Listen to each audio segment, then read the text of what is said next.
Salut à tous et bienvenue sur Casa Milan. Le Milan vient de s'imposer 2-1 face au Genoa à domicile. C'était un match en retard, donc la première journée. Ouverture du score par Suso, très beau but d'une frappe des 25 mètres à la 4ème minute. Égalisation de Romagnoli contre son camp à la 56e et c'est Romagnoli d'un magnifique but à la 91e. Superbe reprise instinctive lobée et qui permet au Milan donc de s'imposer, d'accrocher la 4ème place. C'est un événement. Nous en parlons aujourd'hui à 3 avec Roland et notre nouvelle recrue Aristide. Salut à vous. Bonsoir. Bonsoir à tous.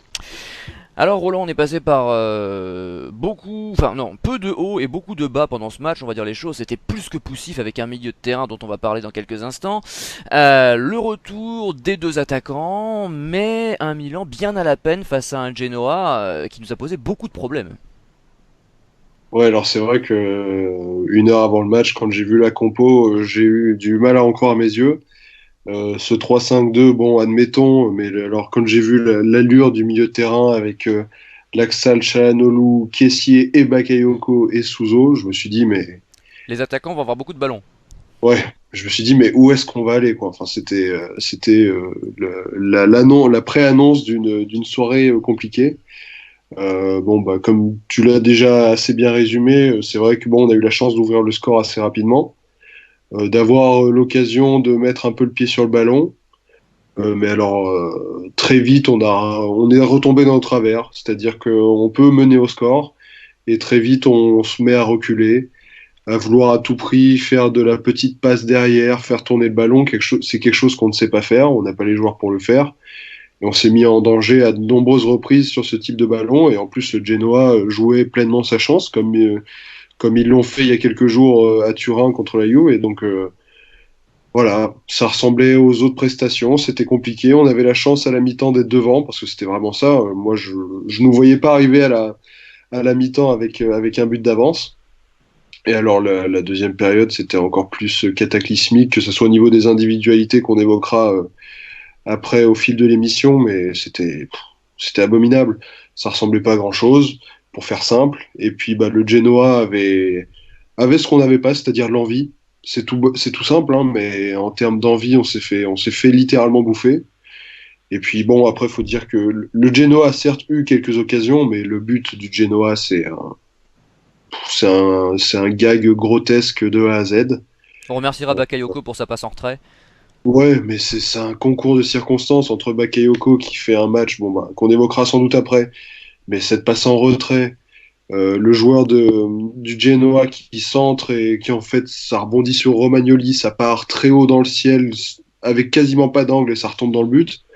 C'est à l'image du reste de la saison, c'est toujours des concours de circonstances, mais rarement en notre faveur parce qu'on le mérite pas, parce qu'on fait rien pour avoir des concours de circonstances de cette façon.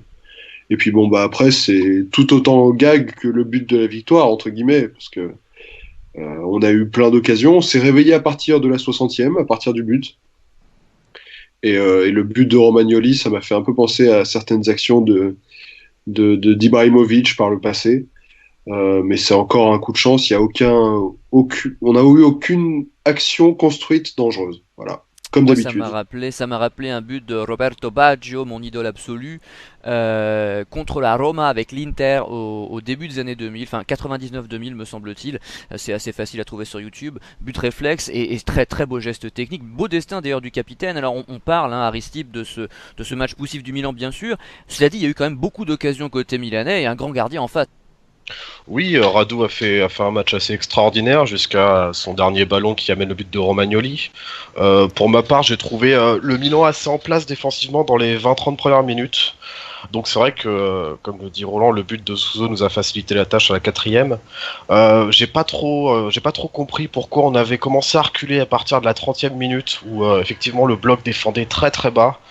Le but qu'on se prend sur, comme on a dit, un gag, hein, ça c'est un vrai gag, c'est on met la situation 50 fois, elle rentre une fois, et puis là elle est rentrée.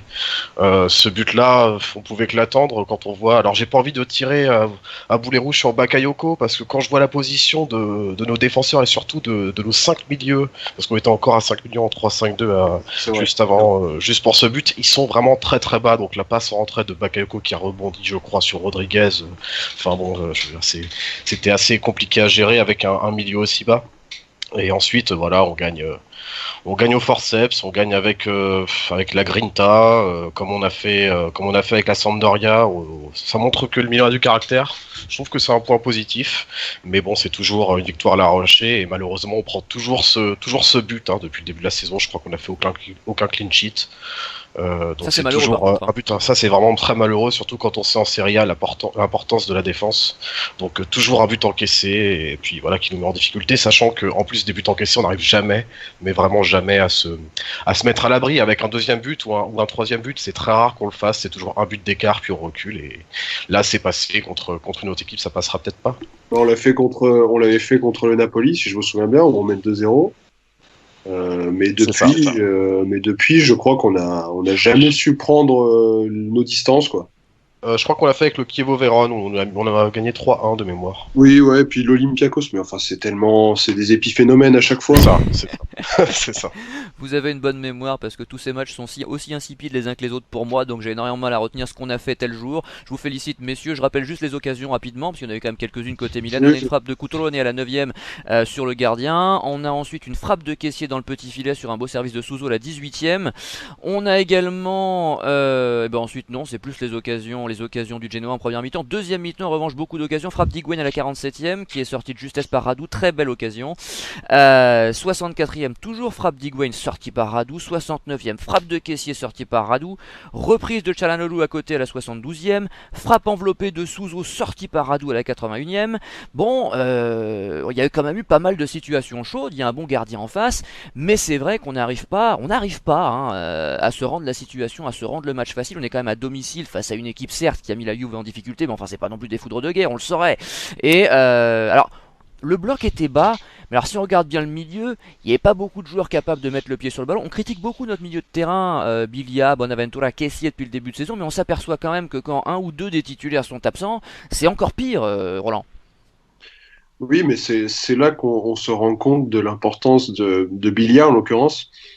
Il a beaucoup été décrié, parfois à raison, mais souvent à tort, je pense, depuis son arrivée. C'est pas un joueur qui a une très grande personnalité, mais c'est quelqu'un de plutôt discret, donc. Mais c'est vrai que sur le terrain, il est indispensable, et son absence se remarque à chaque fois. Autant sa présence, on ne sait pas forcément. Parfois, il y a certains matchs, on peut se demander, mais tiens, où était-il passé? Et puis c'est quand il est pas là qu'on se rend compte à quel point il est important. Tu sais ce qui ça me rappelle? Ça me rappelle Ambrosini. Mais complètement, j'allais faire la comparaison.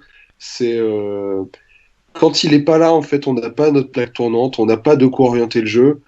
Et le milieu ce soir, outre ceux qui jouaient plutôt sur les côtés, c'est-à-dire Laxalt et Suso, il y avait Çalhanoğlu qui n'en touche pas une Qu'est-ce depuis qu'il est le début de mauvais. la saison.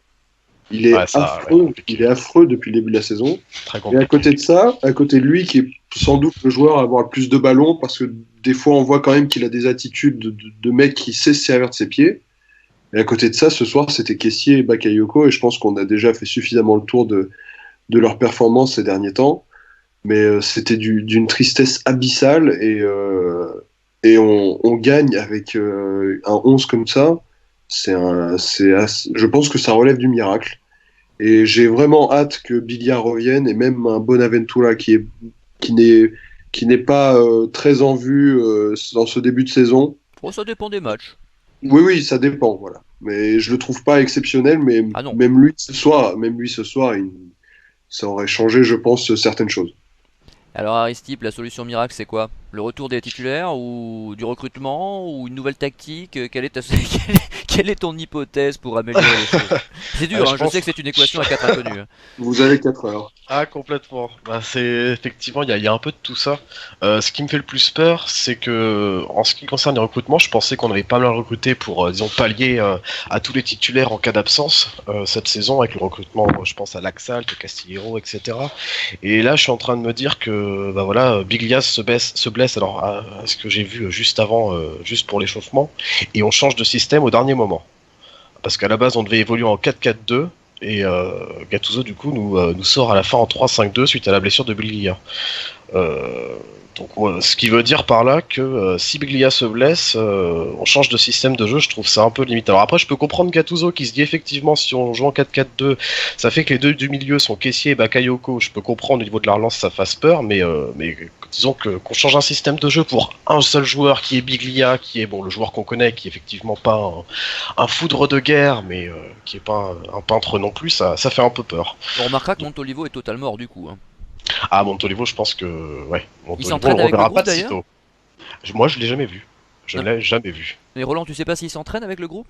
Je crois bien qu'il s'entraîne avec le groupe, mais il est toujours, il n'est pas appelé pour les confrontations et j'ai l'impression que lorsqu'il y a des oppositions à l'entraînement, il est plus souvent aligné avec l'équipe des lofters, comme on dit parfois en Ligue 1, ou avec l'équipe composée des joueurs de la Primavera. Donc je pense qu'on peut définitivement l'oublier. C'est 3,5 millions de salaire de mémoire. Hein.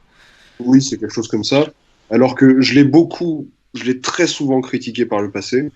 Mais honnêtement, l'an passé, quand il était vraiment dans un rôle de remplaçant, les fois où il a joué dans le 4-3-3 à la place de Kessié, j'ai trouvé que c'était une très bonne solution de remplacement. Et je pense que cette saison encore, il pourrait avoir ce rôle très restreint qu'on lui avait filé l'année passée. Et je voulais revenir aussi là-dessus sur l'absence d'un remplaçant convenable pour Biglia. On l'a perdu malheureusement cet été avec Locatelli. Ah bah j'allais le dire, tu me prends... vas-y. Mais surtout quand on a vu son match contre nous l'autre jour. Oui, mais après, voilà, il y a beaucoup de choses à prendre en compte, mais on a perdu ce remplaçant-là, qui était encore jeune, qui était formé au club, mais tout n'est pas de la faute du club, parce que quand on voit ce qui ressort ces derniers temps, c'est que c'est Locatelli, à l'instar de Cristante à une époque, qui voulait à tout prix une place de titulaire garantie. Je pense qu'on ne pouvait pas lui offrir ça. Et il a fait l'opposé de ce qu'a pu faire Cutrone en l'occurrence cette saison, qui s'accommode très bien pour l'instant en tout cas, de son temps de jeu derrière ou à côté d'Higuaín. Et je pense que ça aurait été bénéfique pour tout le monde que Locatelli accepte de faire avec son jeune âge et d'être une solution de remplacement à Biglia, surtout que Biglia, c'est peut-être sa dernière saison à ce niveau-là.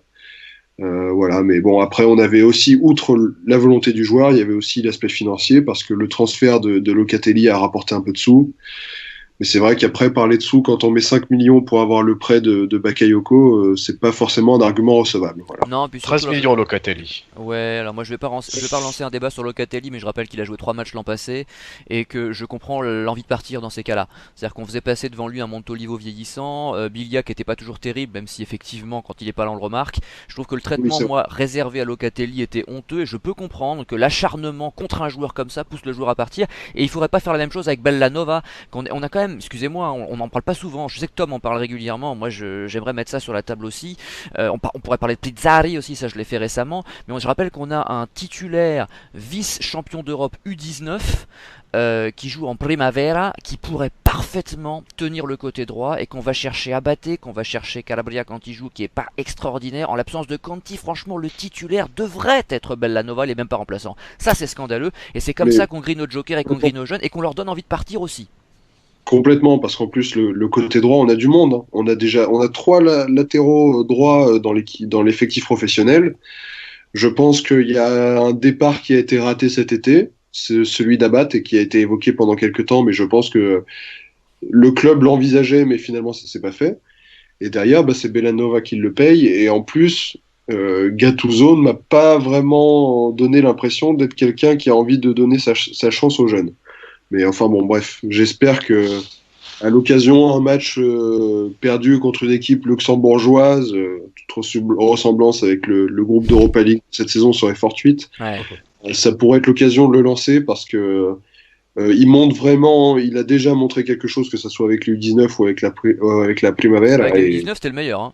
Ah oui, il y avait lui et puis l'attaquant de la Juve, et là j'ai oublié les noms.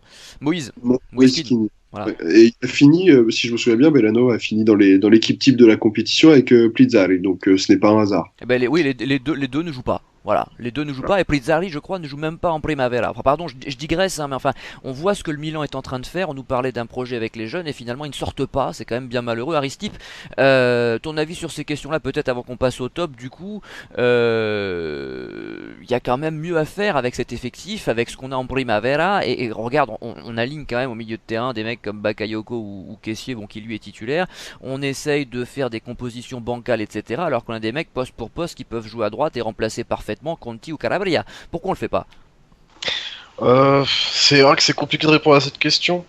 Je pense notamment à plusieurs, disons, on parlait des arrières latéraux, hein, donc que ce soit Calabria ces dernières années, il y a eu aussi, ou même des ailiers, hein, El Shaarawy. C'est vrai que les joueurs qui sortaient de notre centre de formation, ou Desiglio aussi, qui sortaient de notre centre de formation, n'étaient pas toujours extraordinaires, ou du moins on fait pchit assez rapidement. Voilà, tu cites les moins bons aussi. Hein. Oui, c'est sûr, c'est sûr. Je cite pas les meilleurs, mais je me souviens surtout de ces de ces joueurs-là. Après, il y a eu Donnarumma, effectivement, qui est sorti du centre de formation. Ils sont pas tous mauvais. Il y a certains bons joueurs. Cutrone aussi, quand même. Cutrone qui est assez extraordinaire. Après, c'est vrai que Calabria est encore jeune. Il est un peu brouillon, et c'est vrai que quand j'ai vu la rentrée d'Abaté à la 60e, je me suis dit, c'est vrai qu'il nous a manqué quand même Abaté, parce que je trouve qu'il fait vraiment ses matchs, et défensivement, c'est encore autre chose que Calabria. Mais c'est vrai qu'on a déjà pas mal de jeunes. J'adore Abaté, mais c'est pas normal qu'il joue, t'es d'accord avec moi? Il devrait pas à son âge. Moi, qu'Abaté soit encore au club, ça me choque pas, mais qu'il soit sur le banc, qu'il soit là pour le vestiaire, qu'il soit pas sur le terrain, c'est à Bellanova quand même de jouer. Ouais, mais le problème, MJ, c'est que oui, on n'a pas beaucoup mieux aujourd'hui dessus. Après, Bellanova, c'est un pari, il faut le faire rentrer, mais si on fait pas rentrer Abaté, malheureusement, c'est ce qu'on a de mieux sur ce côté-là aujourd'hui. Hein. Et puis, faut pas le cramer, parce que. Ouais, c'est ça aussi.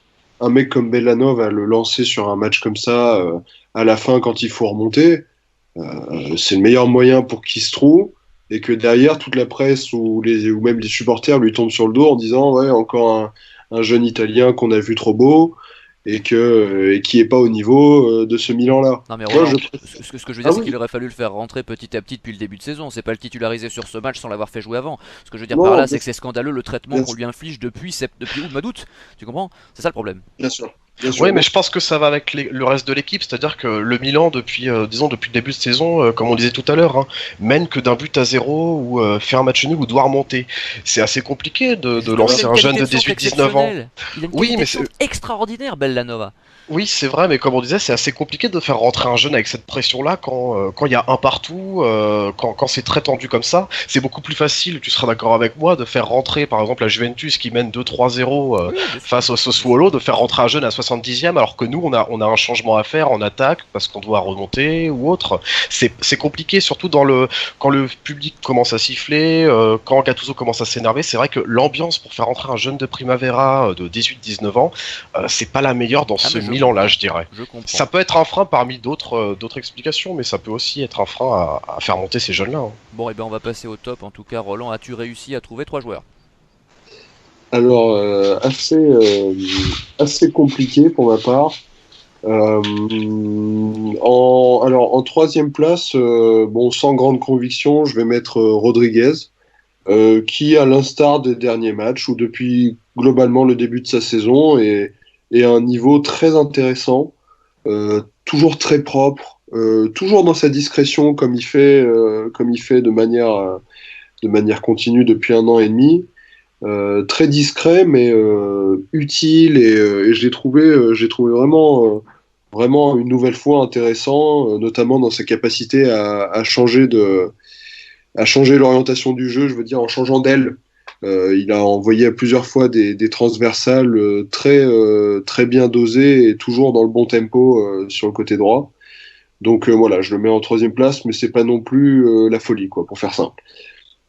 En deuxième place, là non plus, sans grande conviction, je vais mettre Suso parce qu'il est sur une très bonne dynamique. Même s'il a encore du déchet, j'ai trouvé que c'était le plus remuant ce soir parmi tous ceux qui étaient devant. Bah, c'est le seul qui crée le danger. Hein.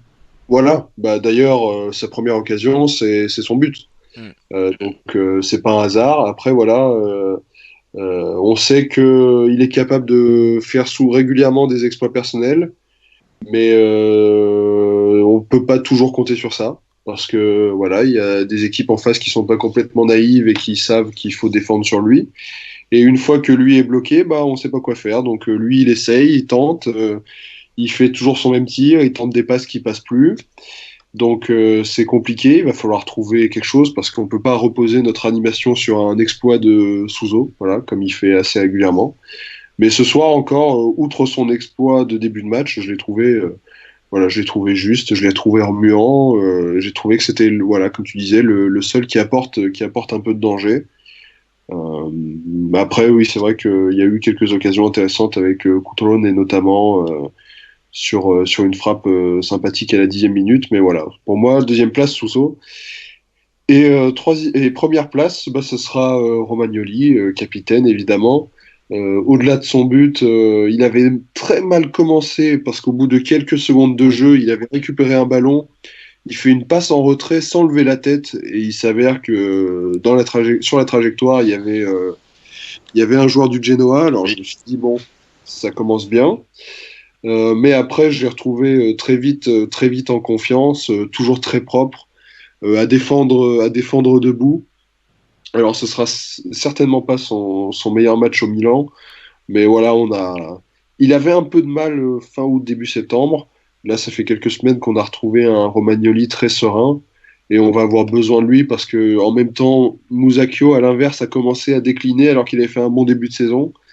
Donc on va avoir besoin du capitaine et en plus s'il nous marque des buts comme il marque ce soir, ce sera d'autant plus appréciable. Ouais, surtout que Caldara n'est pas prêt de revenir malheureusement, j'en parlerai en mot de la fin, ça c'est bien malheureux et donc il faut un défenseur fiable sur la durée, qui est capitaine en plus, qui s'en montre digne lui contrairement à d'autres et je l'ai trouvé très malheureux sur le premier but, il faut dire les choses parce qu'il n'y est pas pour grand chose et au contraire lui Oui, contrairement à d'autres répond présent et donc il y a une forme de destin avec ce but là tout en fin de match dans les arrêts de jeu, 91e but magnifique en plus, donc l'histoire est belle, on va dire ça comme ça. Alors monsieur Aristide, quel est ton top? Alors, dans le top 3, donc troisième du podium, j'ai mis Romagnoli. Effectivement, une ou deux remises un peu dangereuses en début de match. Bon, contre son camp, on va pas l'accabler. C'est vrai que c'est un coup de billard. Et puis surtout le but sauveur hein, à la 91e minute. Plutôt solide match de notre capitaine.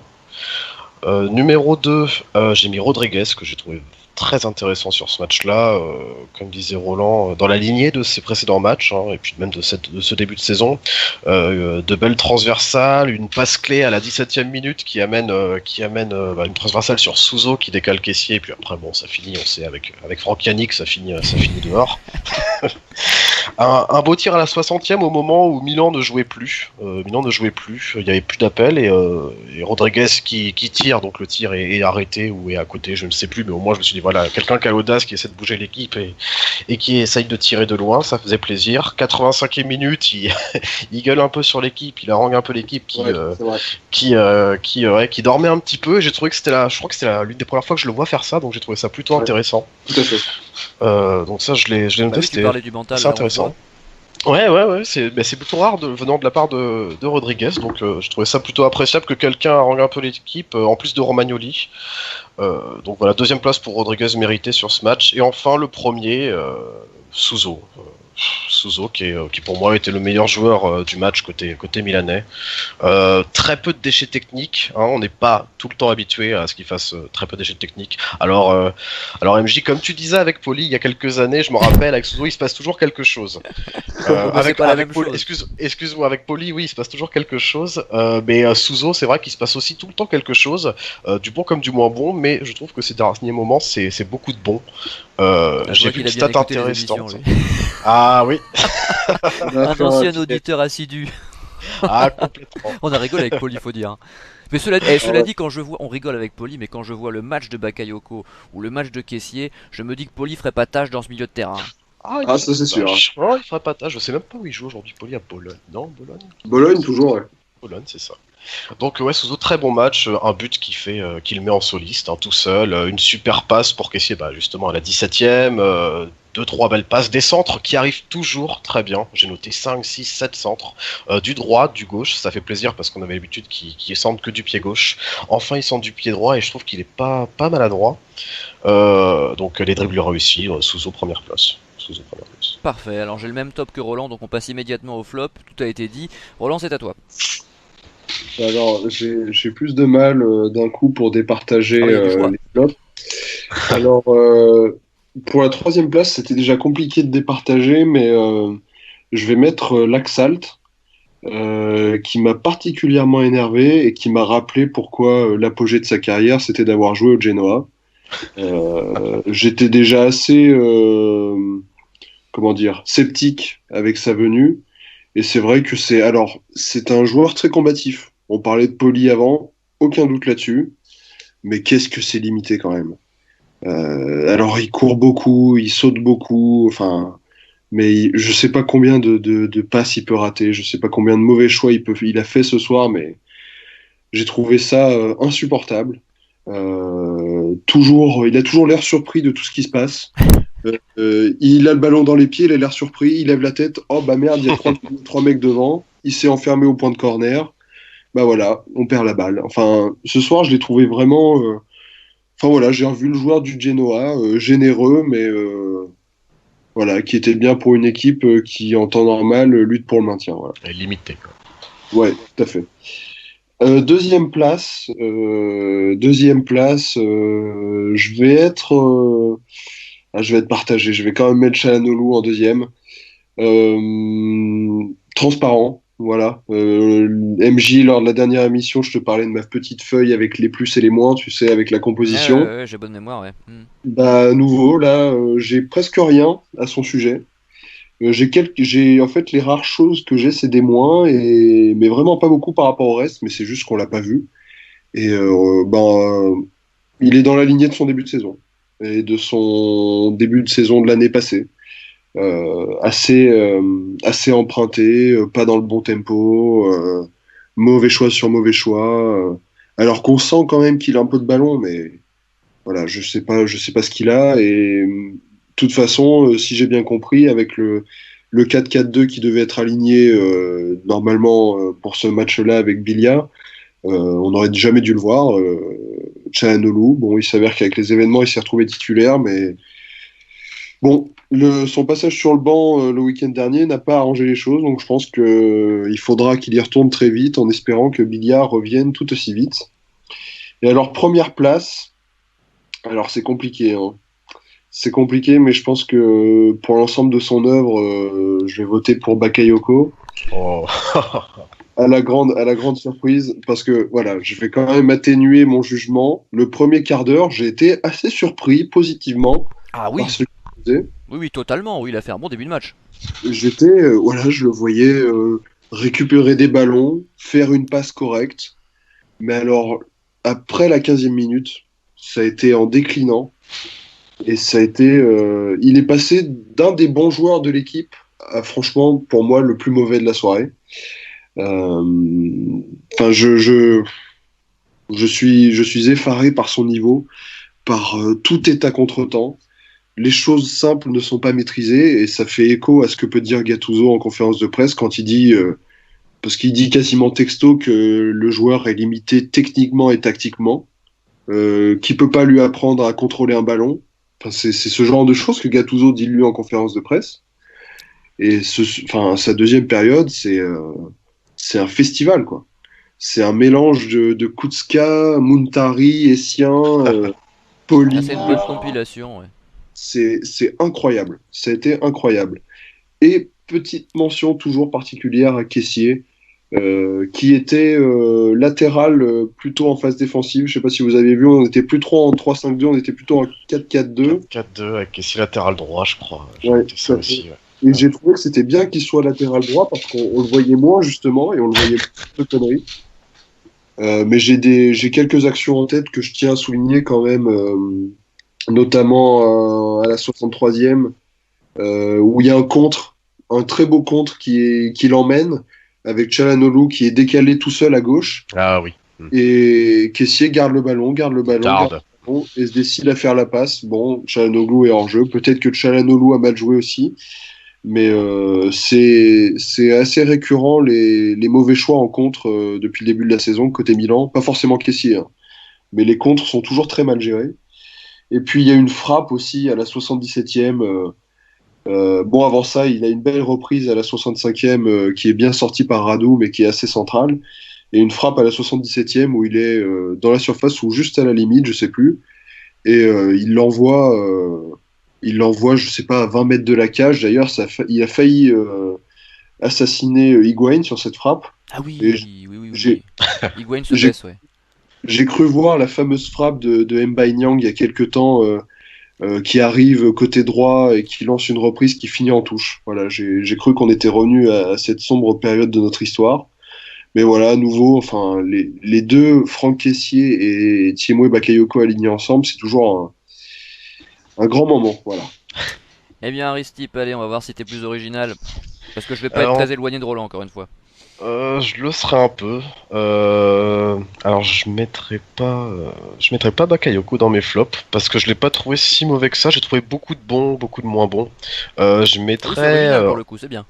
ouais, j'ai trouvé pas beaucoup de récupération pour Bakayoko. Donc je mettrais dans le flop en troisième place le duo d'attaque. Alors Higuaín Cutrone avec un petit mois en plus, disons pour Higuaín. Alors je sais qu'ils ont pas eu beaucoup de ballons dans ce 3-5-2, mais j'ai trouvé l'entente qu'on avait inventée au match dernier vraiment mauvaise. C'est-à-dire que le peu de ballons qu'ils avaient à négocier, que ce soit l'un comme l'autre, c'était des passes ratées, des 1-2 qui aboutissaient pas, des tirs ratés. Alors à un moment fallait tirer, on tire pas, on fait un contrôle en plus. Je pense à Higuaín à un moment qui est tout seul dans la surface, à 6 mètres, qui essaie de Ah oui, qui contrôler le contrôle, oui, ballon, totalement, ouais. Ouais, ouais. qui contrôle le ballon alors qu'il y a juste à mettre un plat du pied, Pour un c'est avançant, dedans. c'est surprenant. C'est surprenant. Coutronnet qui a fait beaucoup de passes ratées quand même, donc je mettrais Ouais. le duo d'attaque en point faible pour ce flop 3. Deuxième place, je vais pas être dans le nouveau là, je vais mettre Hakan Çalhanoğlu quand même. Hakan. J'ai longtemps hésité avec la première place et je le mets deuxième. Beaucoup de pertes de balles, des passes ratées, un beau tir à la 71e, j'ai noté. De grandes lenteurs, et ça, je trouve ça assez incroyable pour un joueur qui a soi-disant une belle vista, c'est des lenteurs dans les prises de décision qui sont assez incroyables. C'est-à-dire que c'est lui Et souvent même des qui coups francs ratés, hein. et même des coups francs ratés, là où on l'attend le plus. Hein. Il vient d'Allemagne, à la base, on entend de parler de lui sur ses coups francs, et c'est vrai que les coups francs ratés, que ce soit direct ou indirect, assez important. On attend toujours les fameux coups francs Les fameux coups francs de Hakan, je sais pas Ça si fait un an il a et peut-être demi, hein. un ou deux, ouais. Un ou deux en un an et demi, c'est pas beaucoup. Hein, c'est pas beaucoup. Et des lenteurs dans les prises de décision, j'ai remarqué que lors des contres, on donne souvent le ballon à Çalhanoğlu, et comme il est assez lent dans ses prises de décision, il lève la tête, il la rebaisse, il met 3 heures à faire la passe, et effectivement on la perd. Totalement. Il est pas dans le rythme. Donc, Ça fait longtemps il est que je pas dis dans le ça. rythme. Il est vraiment à contre-jeu. Incroyable. Et je l'ai trouvé un peu mieux en 4-4-2 du coup en deuxième mi-temps, mais vraiment léger quoi. Donc j'ai trouvé perdu sur le terrain comme depuis, comme vous l'avez dit, hein, son début de saison. Alors à ce qui paraît, il y a des problèmes familiaux, le divorce avec sa femme, etc. Parce qu'on le titularise pas. Ça c'est voilà, dans ce cas-là on le titularise pas et au pire c'est un joueur professionnel, il peut faire avec. Hein. On a tous nos petits soucis chaque semaine. Donc voilà, Hakan numéro 2, numéro 1 Laxalt. Laxalt c'est très compliqué. Je l'avais trouvé très intéressant lors de ses précédentes rentrées, donc en tant que remplaçant. Ou à la Coupe du Monde. Il a fait une très bonne Ou à la Coupe du Monde. C'est vrai qu'il a fait une très belle Coupe du Monde. Je le trouvais parfois pas mal au Genoa. Mais je me suis toujours dit, ce joueur, comme d'autres joueurs, Papou Gomez, je pense à Papou Gomez de l'Atalanta, qui peuvent être bons dans certains clubs petits, et puis mais on les voit pas arriver dans de plus grands clubs parce qu'on sent qu'ils sont limités, même s'ils sont généreux. Et Laxalt, je le sentais comme ça au Genoa, et là je l'ai trouvé vraiment très mauvais. Beaucoup de pertes de balles, des passes ratées, des duels perdus. À un moment, il se fait bouger à la 39e, il perd un ballon, et puis après, l'attaquant adverse le fait danser, ça débouche sur une action dangereuse. Enfin, je l'ai trouvé vraiment à contre-temps aussi. Donc, flop numéro 1, Diego Laxalt. Bon, alors pour ma part, c'est tout le milieu de terrain. J'ai vraiment été catastrophé par le niveau de ce milieu de terrain. J'étais pas totalement surpris, parce que et c'est pour ça que je mets pas ça numéro 1. C'est-à-dire que numéro 1, ce sera Çalhanoğlu, je vous le dis tout de suite, parce que lui, on est censé en attendre quelque chose. Mais le milieu de terrain, quand on voit les noms alignés, on sait par avance, on connaît la partition à l'avance, si vous voulez, tout est écrit. Voilà. Donc c'est ça qui est un peu navrant, c'est qu'il n'y a pas de surprise. Et c'est vrai qu'on peut critiquer Bonaventura de temps en temps parce qu'il n'est pas au niveau qu'il avait il y a 2-3 ans où il était phénoménal. En même temps, on m'enlèvera pas de l'esprit qu'il y a un problème de poste. C'est-à-dire que je préfère c'est un autre débat, hein, mais je préfère Bonaventura ailier gauche pour ma part que milieu de terrain, c'est autre chose. Mais au moins lui est capable de temps en temps de faire la différence, de faire la décision, d'animer un petit peu ça, de percuter. Alors que nos attaquants, enfin nos milieux de terrain actuels, nos attaquants risquent pas d'avoir beaucoup de ballons avec eux. Si vous voulez, effectivement, faut se remettre à un exploit de Souzo, ce qui est bien dramatique dans une équipe du standing du Milan. Là, on attrape la 4ème place, on a 18 points si je ne m'abuse, faudra vérifier, mais je crois que c'est ça. C'est limite miraculeux. Merci Romagnoli, quoi, parce que sincèrement, c'est pas avec ce jeu proposé, parce que c'est les milieux de terrain qui font le jeu, c'est pas moi qui vais vous l'apprendre, par ces milieux-là, donc on va faire quelque chose. Et comme en plus défensivement c'est pas toujours fameux, parce qu'il faut le dire que ils nous ont posé énormément de problèmes, cet adversaire du soir, là le Genoa, ça vient bien du fait que défensivement les milieux n'ont pas assuré non plus, donc il y a un gros souci à ce niveau-là, que ce soit sur le plan offensif ou sur le plan défensif. Et donc numéro 1, évidemment pas de suspense, Çalhanoğlu, parce qu'effectivement à quoi sert-il? À quoi sert-il? Il nous a sorti quoi? 5 bons matchs en 2 ans? 5 vrais bons matchs, j'entends, hein, parce qu'il est arrivé d'être moyen de temps en temps face à les petites équipes. Mais là, ce soir, par exemple, comme trop souvent depuis le début de saison, il ne montre rien.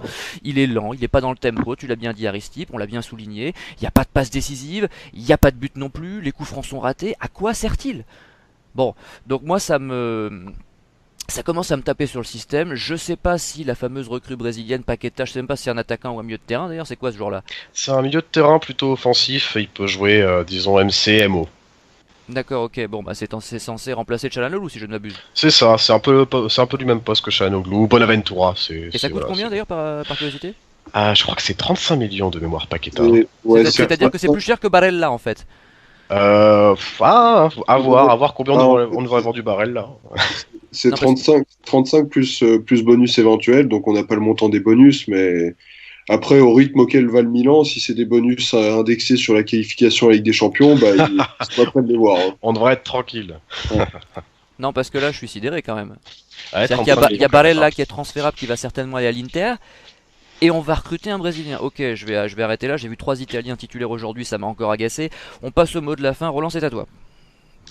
Oui, alors petit mot de la fin pour signaler à tous nos auditeurs qui sont toujours très nombreux ces derniers temps.